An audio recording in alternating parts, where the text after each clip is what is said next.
know who has access to what? This is the Identity at the Center podcast. If you're looking for identity and access management talk, you've come to the right place. And now, on to the show. Welcome to another episode of the Identity at the Center podcast. My name is Jeff Stedman. I'm on the road this week. Took the show south of the border, Jim, meeting with our friend Arturo Cordoba, who's a senior advisor on the cybersecurity team for Cemex. Hi, Arturo. Hi, Jeff. Hey, Jim. Hey, Jim. Hey, Jeff. How's Monterrey, Mexico treating you? It is beautiful. Coming from Chicago, I never see anything more than just flat land, and the mountains here are amazing. So I am drinking it up as much as I can. It is hot, but that's okay. It is a dry heat, as I think some people might think is a little bit better. The humidity is not quite as high, although there was a very cool lightning storm Tuesday night when I got here. So that was kind of neat. Archer, you're probably used to the weather, right? You are lucky because this week the weather is start cooling down because a few weeks back will be very high. Like 40 something Celsius degree. That's my kryptonite, man. I can't handle the heat. It's just not my jam. Jim knows. Oh yeah, I know. And I'm in Georgia and it's plenty hot here still. But Jeff, I mean, you should be commended. It's Friday before Labor Day and you're still working on the road. That means you're going to be traveling home on Saturday, right? That's correct. And you're there with Arturo and he's rocking the October fall beard. I love it. He's getting ready for baseball playoff season. That's one of the things I love about Arturo is that he's a fellow baseball junkie. Yeah, I am. I'm actually this next week, the local teams here in Mexico with the Mexican League, they start playoff next week. So my team made it to the playoff. So you're happy you got your playoff gear going. Yeah. So we're going to finish and I continue with the MLB. The MLB. Yeah. What's your team in the MLB? Atlanta. Okay. Yeah, and they've got quite the team this year, so they'll be playing in October. Hopefully. Jeff, like you said before, Jeff, we should have a separate podcast on baseball. I wouldn't be able to add much value for that one. What's baseball? So Arturo, I'm glad you were able to set aside some time to talk with us. No, thank you for having me. We've been working with you for the last almost 2 years, I guess, coming up pretty soon. Maybe we can talk a little bit about your background and, how long have you been? Let's start with IAM. How long have you been in the IAM space? In the IAM space, it's not clear enough because IAM start like 11 or 12 years ago in the security space, information security. So I'm like a consultant, information security consultant, mostly for endpoint security things and infrastructure like firewalls, IPS, things like that. And eventually, once that we start involved in more and more security things, I start like taking projects related somehow with identity. At the beginning, without knowing that actually identity was a thing, like around 2011 and 12. It's like 6 years back. So I start thinking taking things like identity management and things like that. So I think that I didn't realize that I was doing things related with identity. It was until, you start reading papers, reading more information. Exactly. And so at some point, I just realized that I'm an identity professional, right? What was the first project that you worked on that was specific to identity? The first one was an implementation of Sun Identity Manager. So we were deploying Sun Identity in different countries. So that was my first project related with identity. And after that, it was like more common until we start like formalizing the department like a couple of years back and start doing things in a more formal way. And also I think that at the same time, and probably we are going to discuss that, but at the same time, I just realizing that the entire market is trying to formalize that practice as well. Like the early days of IAM or the book of knowledge that things like ID Pro is working on. Yeah, we should talk about ID Pro. Yeah, so maybe we'll get to that one in a little bit. That's a relatively new organization, and I know that you recently just joined. I've been a member for a while. And I also helped out with the board selection committee. Jim, are you a member of ID Pro? I'm not currently. Oh, Jim. You are missing the fun slack. Just a laggard. No, but the reason why I arrived there is because I was looking, and actually a couple of years back, I started looking for, okay, what are the kind of certification that an identity professional should meet or should achieve? So I started looking, and I found out that there's not any, or if there are any, it's like very particular, but it's not something generalized like security, like CSP or CSM. They're typically more like product focused, right? I'm a CyberArk engineer, or I'm a SailPoint engineer. Yeah, but they're very specific to that technology, right? Yeah. Yeah, ID Pro is something that we're probably going to have a show specific to that at some point. Maybe we can get Debbie from that organization to come on and talk a little bit about it. But it's the beginnings of a very specific group to support other people who are working in the ID world, and I think it's going to be a good thing overall. But we can bring it back to IAM, and let's talk a little bit about what your view is from your perspective of how does IAM get viewed here in Mexico compared to what you see maybe in other countries or the US? Okay, very good question. Well, I see, I don't know why, but I still feel like identity, like being part of security somehow. I'm still like identities being like the child of security somehow, or something that it depends on security, at least in most of the organizations right now here in Mexico. And what I'm seeing is like, and happened the same for security, at least from my point of view. Like if you think on security like 10 years back, at least here in Mexico, it was like something new and something that it wasn't like, okay, you are a security professional. So are you an IT guy who probably oversees or have more projects related with security, but you're an IT guy. Mm-hmm. So I think that in the past 2 years, security has become like as a security professional with certification, with more things related to that.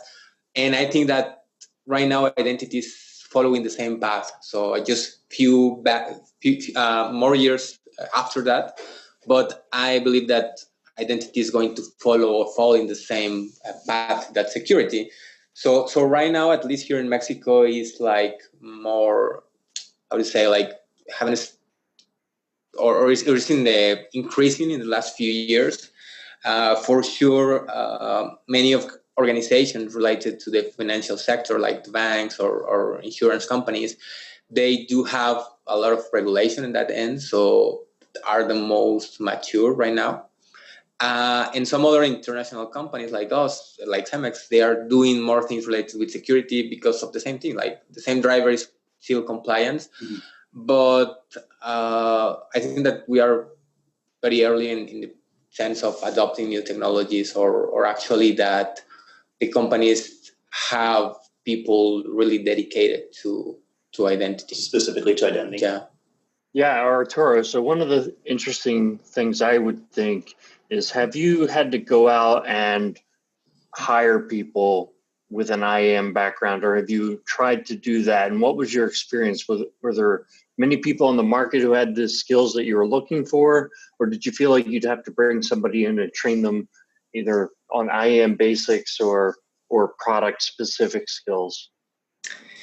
Yeah, actually, we start looking for more people since last year, and actually, yeah, it was a surprise. Like we had a very hard time to find people. Actually, we still do, because it's like very specific. Even though trying to find people focus on security right now here in Mexico is not that easy. Unfortunately, most of the universities in here, they didn't have information security career until just a few years back. And I mean, one of the most important universities here in Monterrey, They didn't have a master degree from security until I think that this year is going to start or something like that. So I think that in sense of the university is getting or preparing people for that is relatively new. And so yeah, it's very hard right now.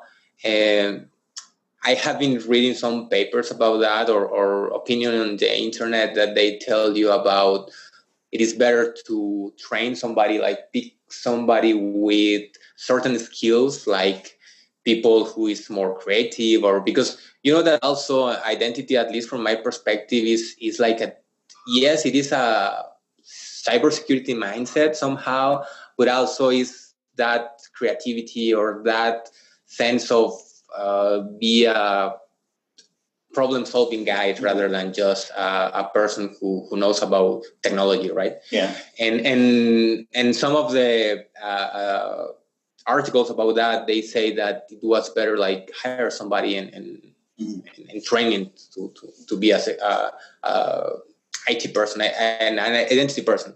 I hear that also one of the conference on Identiverse this year, it was a girl from, I don't remember the name of the company, but he was trained to be an identity professional in that company, and she was from help desk. And I'm also thinking about that because help desk are the ones that have like more sense of the end user rather than people who is working on another project. So I can attest to that. That's my background is help desk. I fell kind of into, I knew I wanted to be in security and just kind of fell into IAM as my way to get into security, and I've been there ever since. But, going back to what you're saying about the hiring, I have a very similar take on that. When I'm looking to bring someone on, technology skills are important, but I can typically train technology. What I can't train is personality, the drive to get things done, those sorts of things. And this goes back even before my IT days when I was in the service industry, waiting tables, managing restaurants, those sorts of things. Give me a person with a good attitude and I can train them to do just about anything. And I think that's something that's interesting here, especially when it is difficult to find IAM resources. And Jim, you've seen this as well. Trying to find very specific skill sets is very difficult. It's even harder when it's such a competitive market like IAM, where you have even more limited talent pool. So you do have to invest in training folks and getting people up to the skills that you want.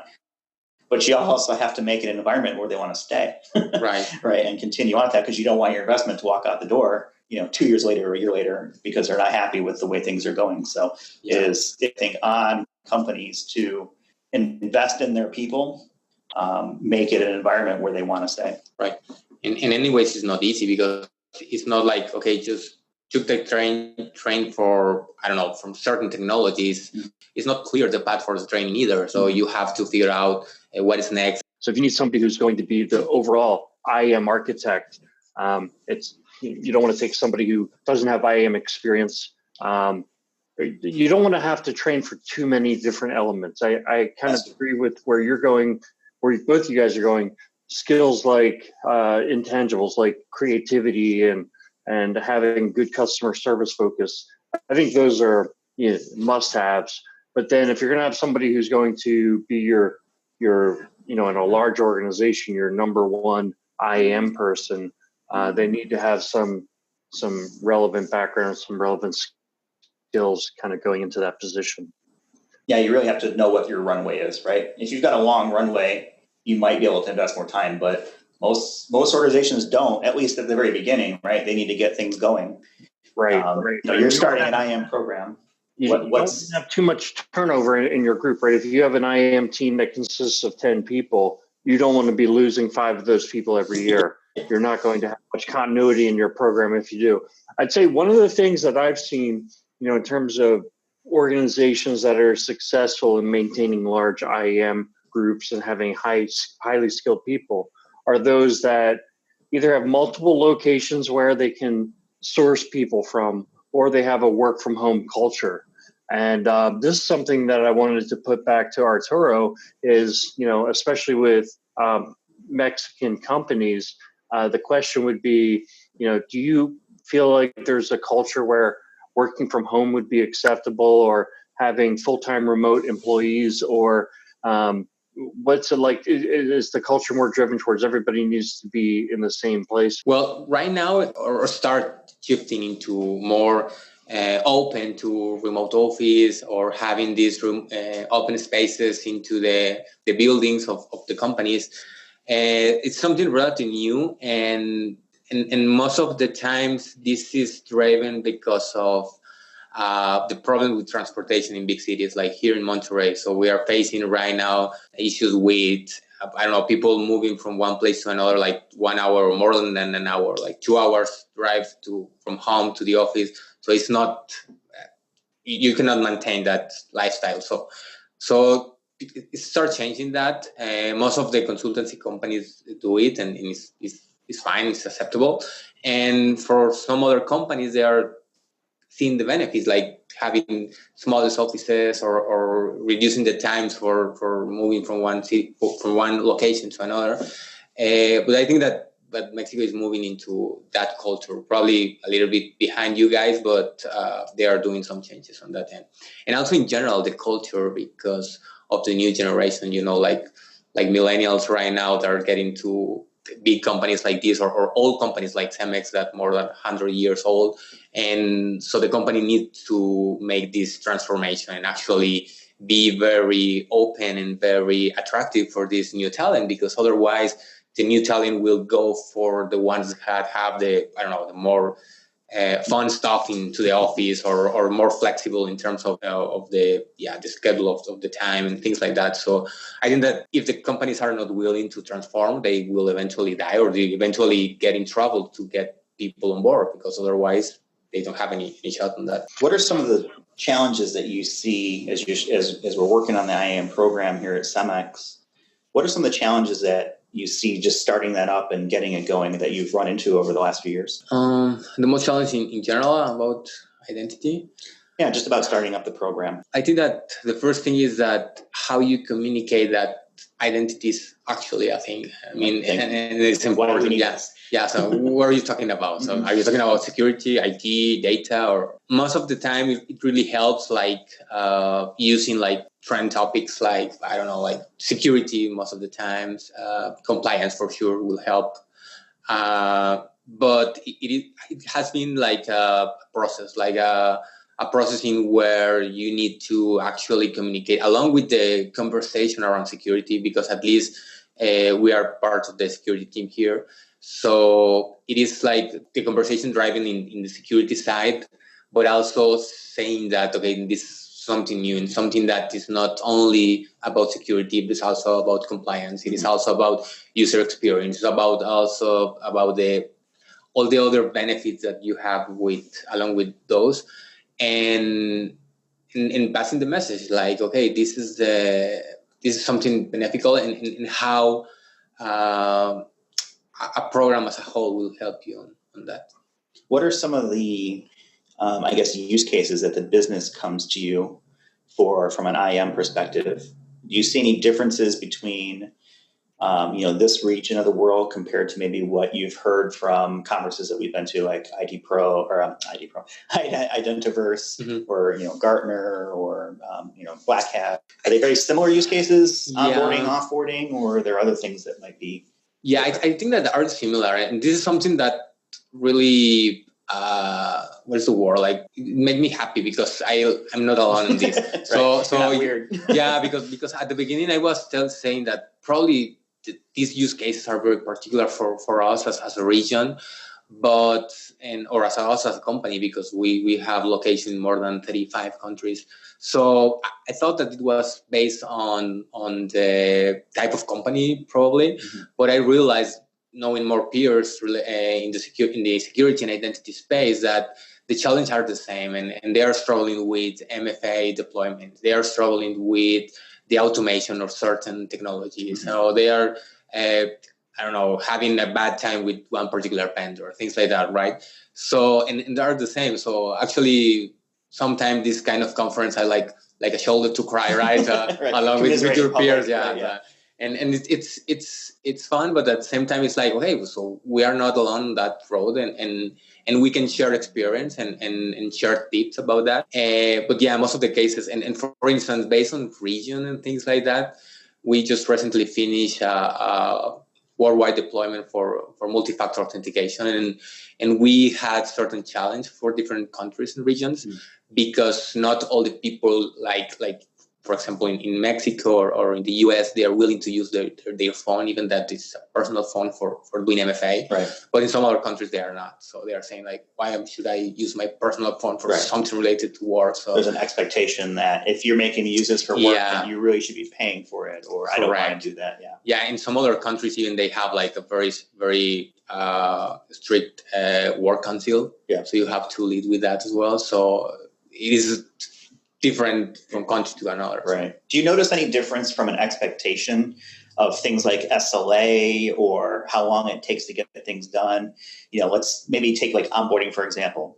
I think, everyone would love to have it be automated and it works just automatically. But the reality is some companies, they take 2 days to work on that, or a week or 2 weeks. Do you notice any difference with being a global company where, in the US, the expectation is that this work will be done in 2 days, but in let's say Germany, the expectation is that it's 1 day. Do you notice any differentiation between that? Not really. I mean, usually the process that we review the use cases from one country to another, I think quite the same. And probably it's because we are a very globalized world. So if you go into LinkedIn and you see like people saying, oh, I'm just joining to this company and show the photo from the welcome kit with all the freebies and all the things there. So I think that HR is the kind of experience that they are trying to deliver to their customer, which are the employees. And so I think that in terms of expectation, they're trying to expect the same. And in recent years, also HR departments are living this transformation with different tools from their side. So they are looking for the same. So how we can onboard people in the fastest way. So other concern, not for HR, but for security is, okay, what about the offboarding? Probably HR is not really concerned about the offboarding because they are just saying bye-bye and that's it, as long as they could from the payroll system. But for security standpoint, we try to look for, okay, we need to make sure that the offboarding also works at the right time, right? Right. What about language support? Do you find that because of being a global company that there may be language challenges, or have you settled on a certain language as sort of like the default? Yeah, that's a very, very good point. Actually, we usually struggle with that. And most of the cases we ended up making foreign translations, even though that the system, for instance, the Sun migration at the time, we had to translate a lot of things from the out-of-the-box solution.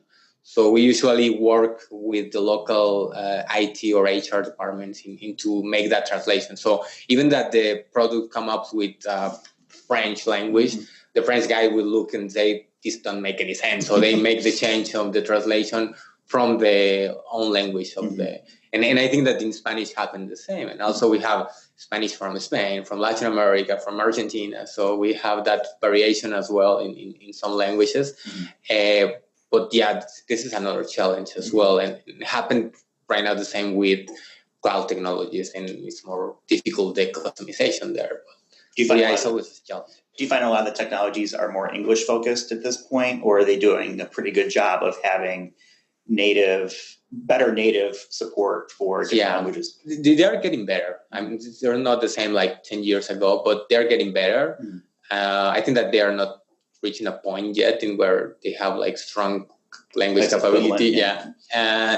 And also the other thing is that the world is getting more globalized. So it is true that most of the, for instance, administrators, employees can handle in different languages, at least in global companies.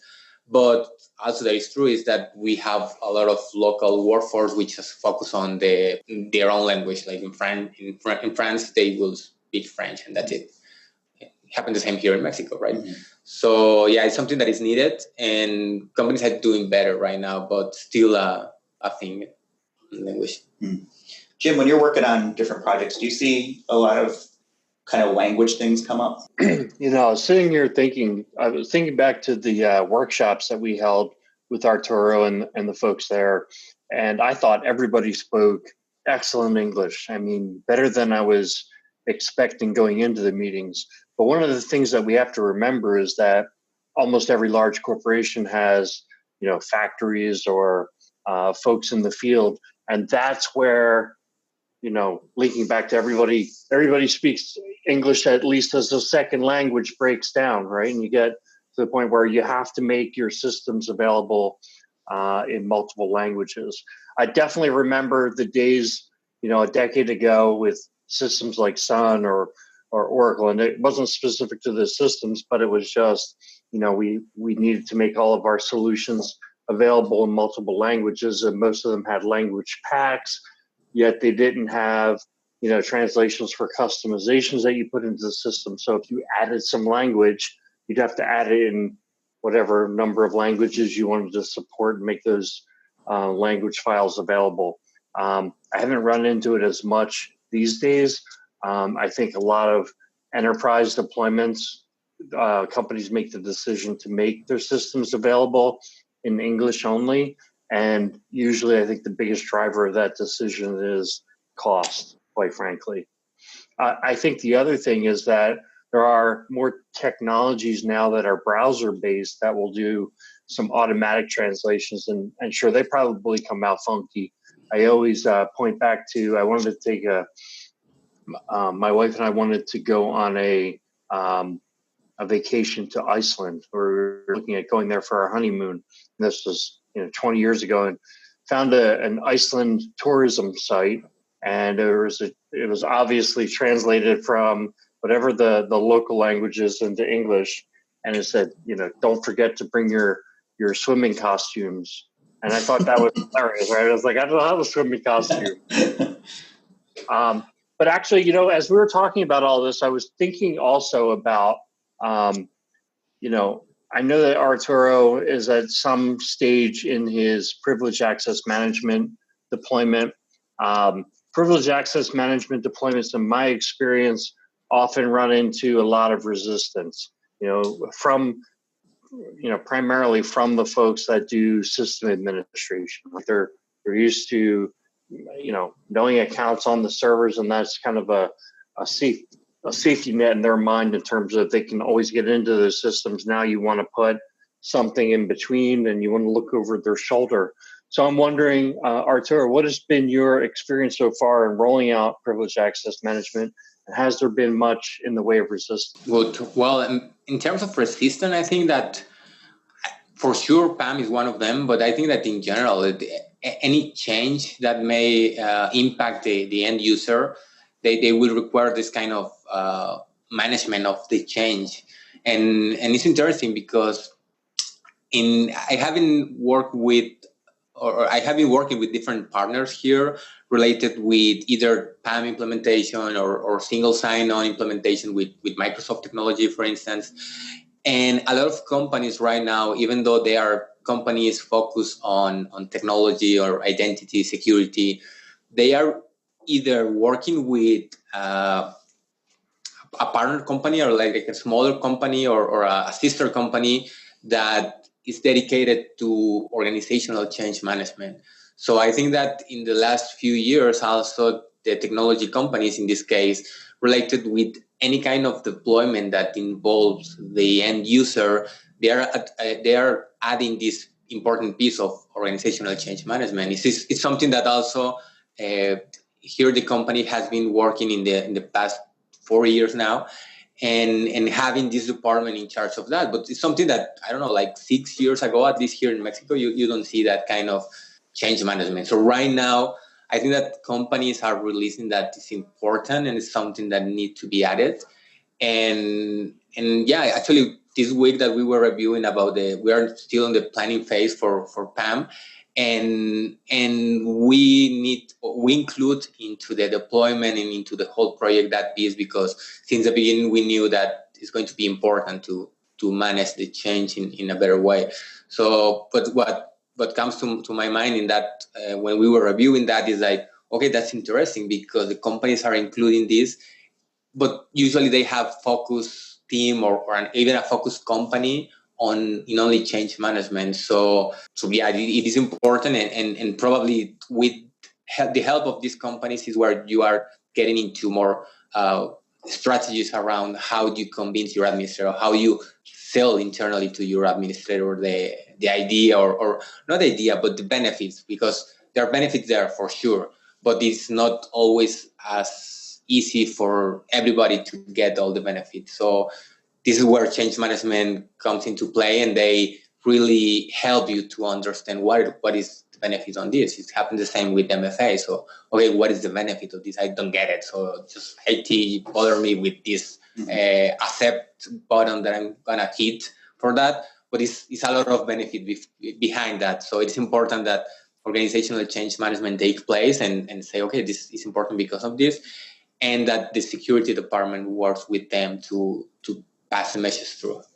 That's your $1 million idea for this podcast. I mean, found a change management company. Yeah, no, but I mean, it's really spot on. I mean, I think it's something that was much more overlooked in the past, but it's a key component of being successful is thinking through what is the impact of this technology or process that we're going to create change for people, and how are we going to make sure that we minimize the impact of the negative impact of the change. So I know we're running up on time, but I did want to touch on one more topic at least, which is GDPR and global privacy regulations overall, Arturo, and kind of how are they impacting you so far in terms of your job and having to make accommodations for global privacy regulations?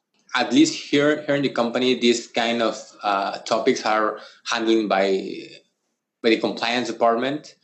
But yeah, definitely we were involved on some of the changes that were needed for that. See it more on the compliance side, yeah. at least for here. Yep. Right. All right. I got one last question, and it's really more around the work or the studying that you did for your master's around blockchain. So can you tell me a little bit, or maybe talk a little bit about the dissertation you did regarding blockchain and identity management? Yes. Well, I did my master's degree in 2015 to 16. I did a master's degree on cybersecurity on the University of Southampton in the UK. And I went there just to, I need a break after 8 years straight of work. And I went there, let's go update in the cybersecurity space in general. So it was pretty cool because you unplug everything from your regular life and you go back to the classroom and you get fresh. Yeah, and you get fresh. Actually, it was like a lot of work because you have in the UK, it's just 1 year for your master degree. It's different than the other countries that usually have 2 years for that. And it was very good in terms of going back to cybersecurity and grasp a lot of topics. So one of the topics that really caught my mind at the end was the blockchain technology. And at that time, there was a lot of hype on everything related to blockchain and Bitcoin and things like that. And so I decided to, I took that topic, blockchain, and I added the identity because at that time I were working on identity as well. So I was talking with with the professor that I was working on that dissertation. And she said, she was an Italian professor. She said, okay, let's combine both of them. Let's take identity, let's take blockchain, and let's do some research about what is the market doing and how things are going in that end.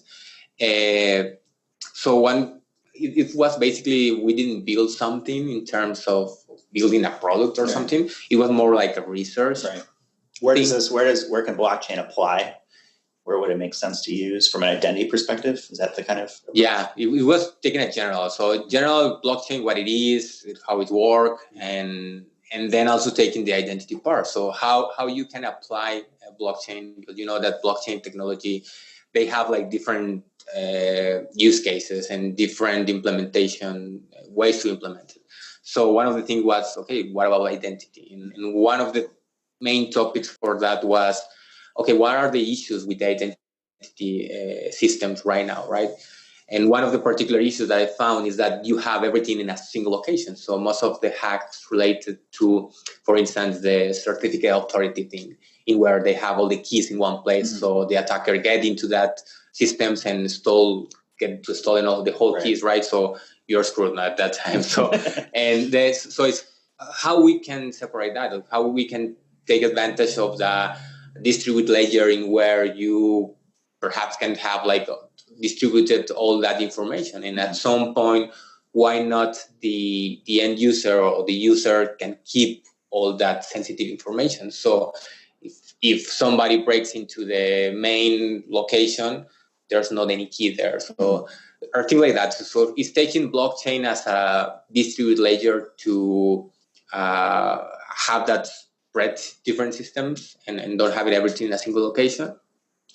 And one of the proposal was also to use zero knowledge proof, which is another type of implementation, cryptography implementation, to don't share all the information with in this case, with the service provider. So imagine that you are an identity provider and you need to prove something to the service provider. So in that proof, how you can actually prove whatever they are asking for without revealing the whole information that you have. So using this kind of cryptography, you are able to somehow make that proof without actually revealing the whole information. So it's more in a privacy standpoint, in where you say, okay, what if there is any way in where you can actually prove?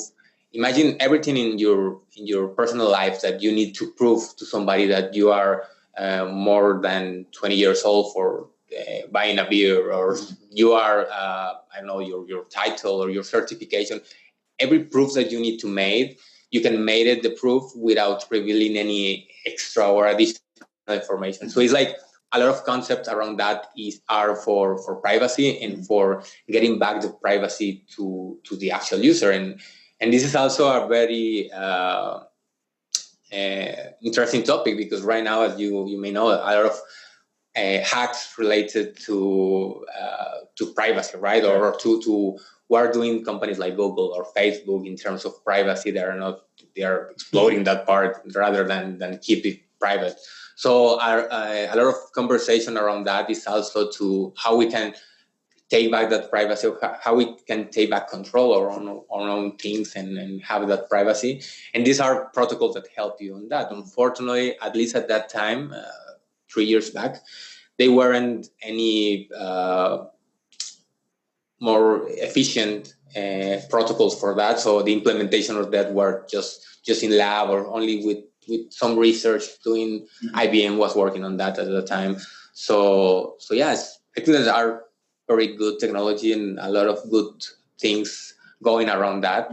So hopefully in the near future, if the research are continue working on that, or if more people is willing to research on that, we will have interesting implementation either around blockchain or protocols like zero knowledge proof. Yeah, I see it being more applicable to more like the consumer space.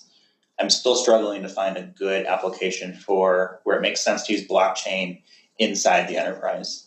I mean, there's probably some out there, and I would certainly welcome anyone who has thoughts around that, because I'm curious what those might be that would be practical today for blockchain use. But I certainly see it more external facing, right? It's more government focused. It's school, medical records, those sorts of things where you do need to have an expectation of privacy, and you want to take the concept of, the zero knowledge is really kind of the concept of least privilege, right? Right. If you think about it from a data attribute perspective. So how do I prove that I am 21 years old or 18 years old? Do I need to show my full ID? We were talking about this at lunch, right? Where it has my address and my name and everything else in addition to my age? Or can I have just a system that says it's binary? Yes, no. Is this person 18 or older? Yes. Does it matter if I'm 50, 40, 30 or, new 18? Probably not in that case. And I can see use cases like that where you need to demonstrate certain things, right, with that knowledge.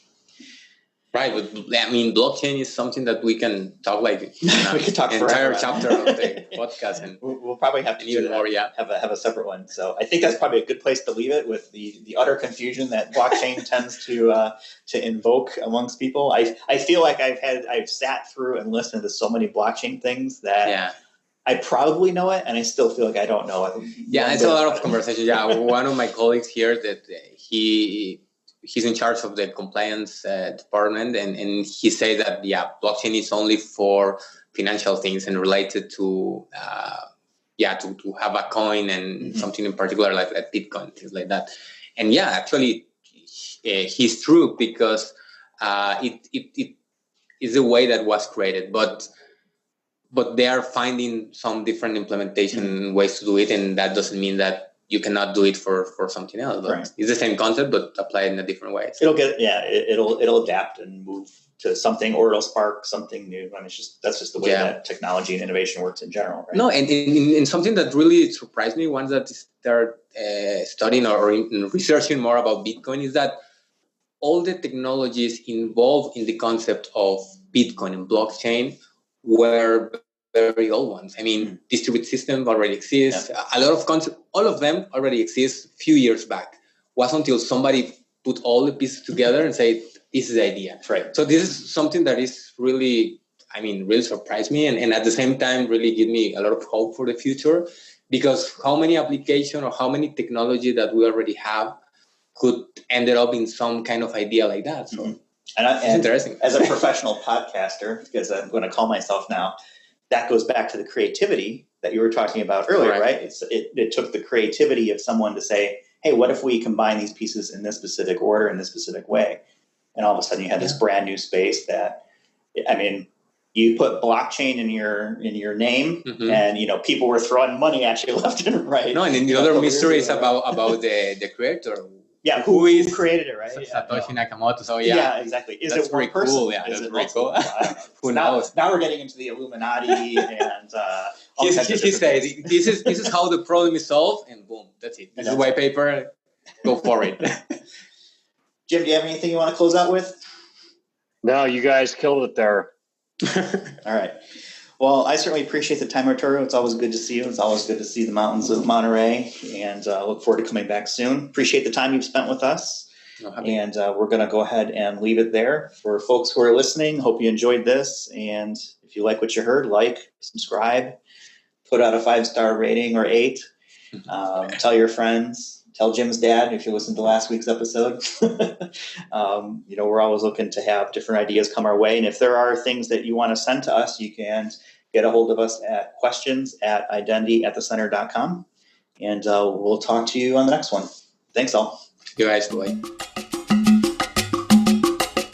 You've been listening to the Identity at the Center podcast. To access all episodes, visit identityatthecenter.com.